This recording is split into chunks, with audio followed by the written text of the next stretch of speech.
Hai guys, kali ini saya akan merangkum film horor Indonesia berjudul Tali Pocong Perawan 2008. Tanpa basa-basi lagi, monggo disimak ceritanya. Namun sebelum lanjut, jangan lupa ditekan dulu like, komen, subscribe, serta share video ini sebanyak-banyaknya ya. Oke. Scene diawali seorang dosen wanita berjalan menuju kelas. Di sebuah rooftop kampus, seorang ciwi berjalan membawa tali untuk bunuh Dirman. Semua mahasiswa ngecek dan menyaksikan mayat si ciwi yang tergantung tanpa nyawa. Film pun dimulai. Scene pindah ke Aldo dan Firni yang beradu di kolam renang. Tak sadar mereka diliatin adiknya Aldo bernama Nino sambil JL. Menyadari kakaknya masuk, Aldo mengintip peraduan babak kedua yang dilakukan Aldo. Bahkan Nino sampai naik loteng hanya untuk memotret peraduan itu. Paginya Aldo dan Nino sarapan bareng. Firni telepon jika dirinya mau renang lalu mampir ke rumah Aldo. Namun Aldo nggak bisa jemput karena hari ini ada ulangan di kampus. Aldo pun meminta Nino yang menjemput Firni. Thank you, man. Singkat cerita, Nino langsung ke kolam renang dan ditemui Firni yang sedang sama temannya. Aku mau kelas dulu ya? Iya. Malam-malam mereka baru pulang. Di mobil, Firni teleponan dengan Aldo, sedangkan Nino menikmati keindahan tubuh Firni. Selesai telepon, Firni minta beli minum. Mereka pun berhenti di kios pinggir jalan. Firni yang memesan, namun si penjual nggak fokus karena melihat keindahan tubuh Firni. Hal yang sama dilakukan Nino sekali lagi. Sedotannya mana? Oh, gede banget. Mereka melanjutkan perjalanan. Sampai di rumah, Aldo dan Firni langsung bermesraan, sedangkan Nino hanya bisa menyaksikan. Paginya, Nino mencuci mobil. Datanglah taksi yang membawa Firni dan mencari Aldo. Karena Aldo masih kuliah, Firni pun memutuskan pulang. Di tengah jalan, resleting Firni kebuka. Bodohnya, ia malah meminta bantuan Nino. Nggak pakai lama, Firni pun pulang. Malamnya, Nino mendengarkan video seorang dukun yang bercerita jika seseorang ingin menarik lawan jenisnya, maka ia harus mencari tali pocong perawan. Tali pocong harus diambil sebelum 40 hari dari hari kematiannya. Nino langsung ke rumah sakit dan masuk ke lorong dekat kamar mayat.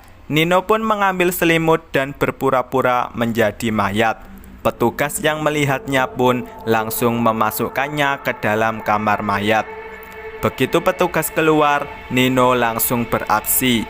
Ia membuka lemari mayat. Lemari pertama berisi mayat laki-laki parubaya. Lemari kedua berisi mayat perempuan parubaya. Lemari ketiga berisi perempuan lansia. Mendengar petugas masuk, Nino kembali berpura-pura menjadi mayat. Oh, bener kan? Wah, iya tuh. Mereka pun memasukkan Nino ke lemari mayat. Namun Nino segera kabur. Pagi-pagi sekali Nino terbangun. Ia mengambil koran dan menemukan berita ada mahasiswi tewas bunuh Dirman di scene awal.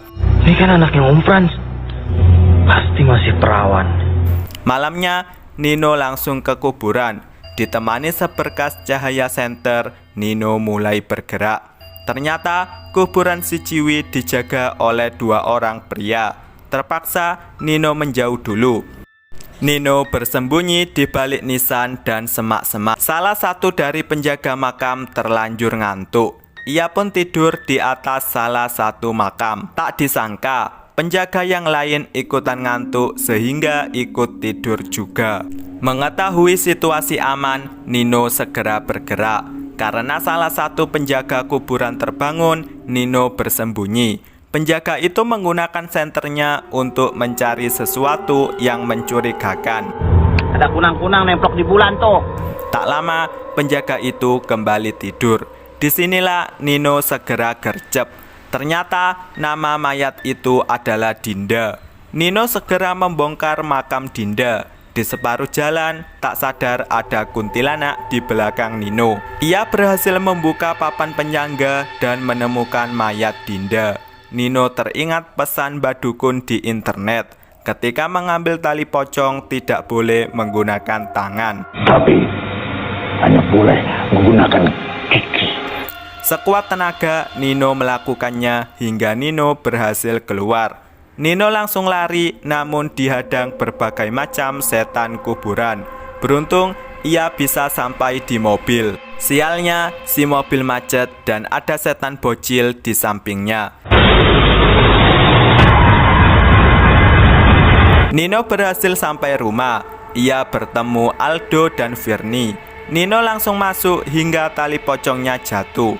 Firni berniat mengambil, namun segera direbut Nino. Di dalam rumah, Nino langsung merituali tali pocongnya hingga menjadi ramuan. Paginya, Firni teleponan dengan temannya di rumah Aldo. Tentu saja diperhatikan Nino.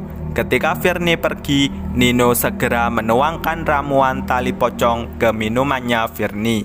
Firni kembali dengan tas bersamaan dengan Aldo yang mendatangi Nino. Akibat hal ini, minuman Firni tumpah. Lo gak kuliah? Enggak. Aldo mendatangi Firni dan segera berangkat. Sedangkan Nino harus kecewa karena misinya gagal.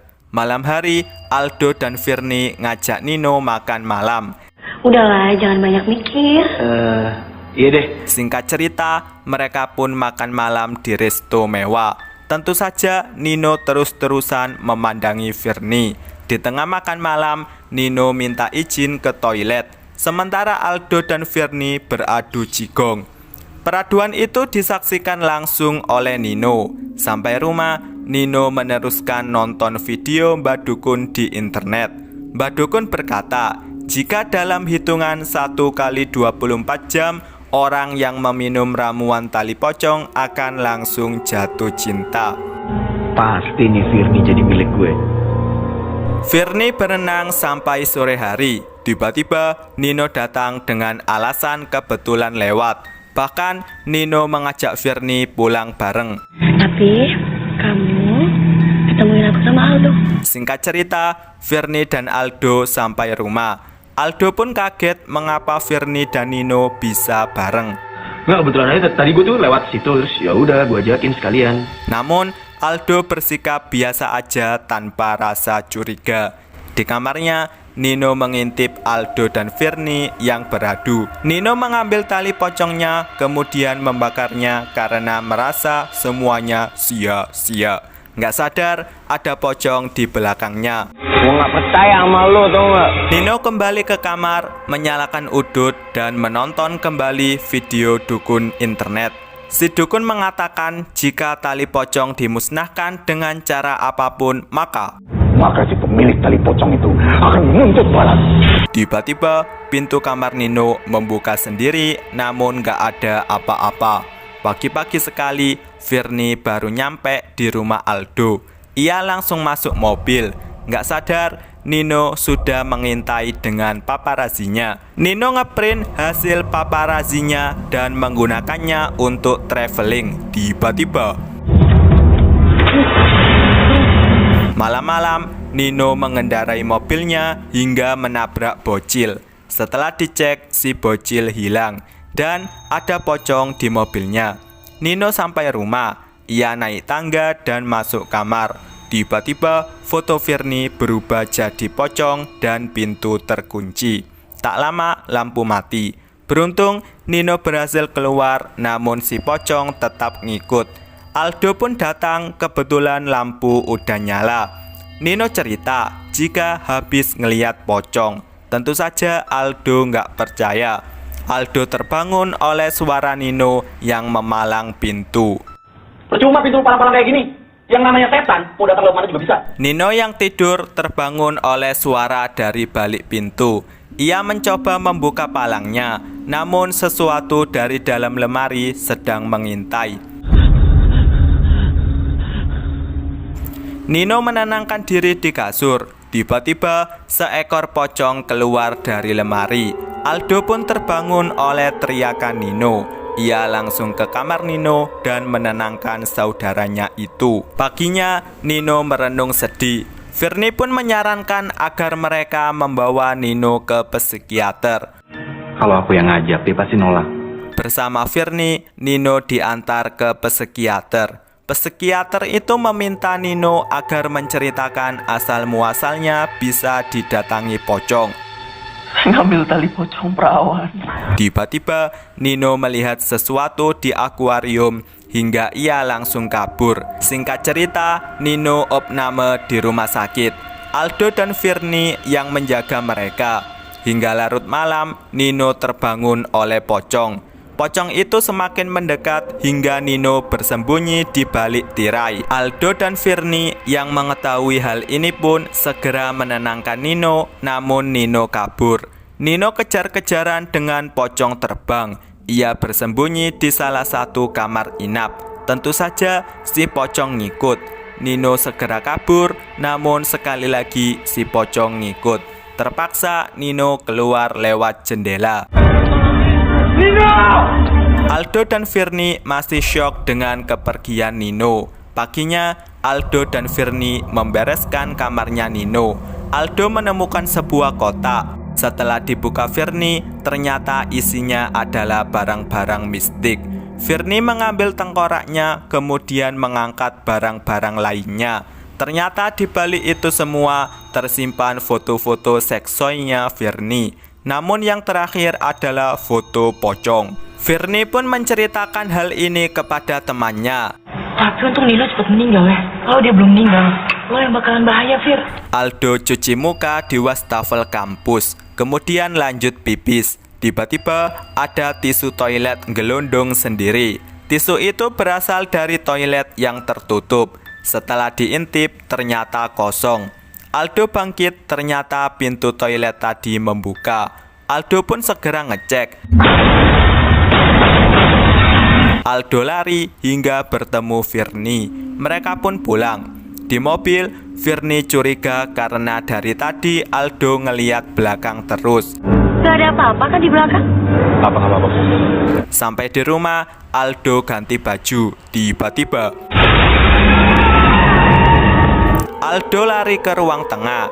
Ia menelpon Firni dan mengabarkan jika habis ngeliat pocong. Tentu saja Firni nggak percaya. Itu cuma halusinasi kamu aja, sayang. Firni merapikan rambutnya di atas ranjang. Ia mendengar sesuatu dari kolong. Setelah dicek, nggak ada apa-apa. Padahal di belakangnya ada pocong. Firni pun lanjut tidur. Ia merasa ada sesuatu di sampingnya. Firni pun melapor ke temannya jika ada pocong di kamarnya. Setelah dicek, nggak ada apa-apa. Paginya, Firni menceritakan pengalamannya kepada Aldo. Sekarang kamu percaya kan? Kalau pocong itu benar-benar ada. Firni penasaran, kesalahan apa yang membuat mereka didatangi pocong. Malam-malam, Firni naik lift apartemen. Begitu lift terbuka, ada pocong di dalamnya. Firni gak mau masuk hingga orang lain mendahuluinya. Tak lama, lift lainnya membuka. Merasa aman dari si pocong, Firni pun masuk. Awalnya baik-baik saja, hingga akhirnya tetap ada pocong di belakang Firni. Tepat di lantai 27, Firni langsung keluar dan lari. Ia sampai di depan pintu kamarnya dan langsung masuk. Firni pun disambut temannya. Teman itu memberikan Firni minum sebelum akhirnya ia mandi. Teman itu mandi kumkum dengan suasana manja-manjaan. Gak lama HP-nya bunyi. Si teman pun meminta bantuan Firni mengambilkan HP-nya. Tiba-tiba Firni segera ke rumah Aldo dengan segala ketakutannya. Paginya, Firni menemukan blog diarinya Nino yang menceritakan semuanya. Adapun alasan pocong itu muncul adalah Karena dia telah mencuri tali pocong itu.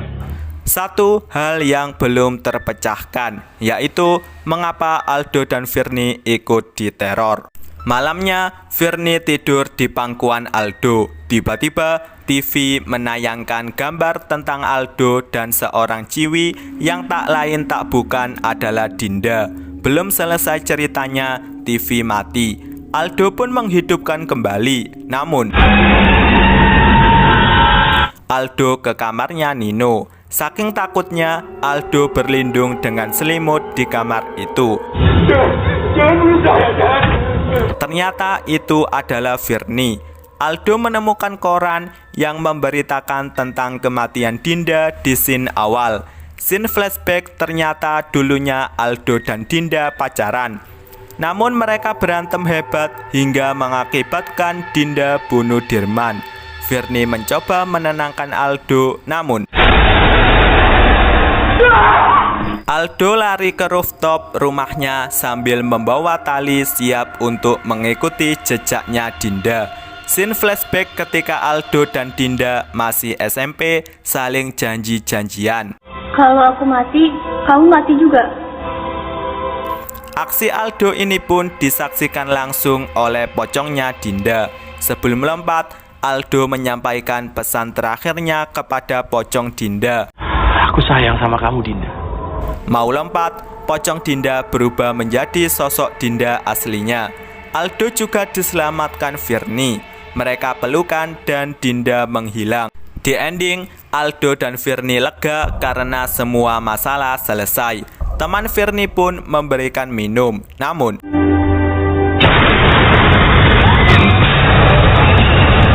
film pun berakhir. Ending yang menggantung. Oke, nggak apa-apa. Stay tune untuk sequel keduanya. Film ini mendapat 3,6 dari IMDb. Wah, kecil banget ya. Padahal menurut saya film ini cukup seru sih. Agak berbeda dengan film-film yang kita bahas sebelumnya. Untuk rating versi saya beri nilai 6,3. Sampai di sini rangkum film Tali Pocong Perawan 2008 dan see you next video.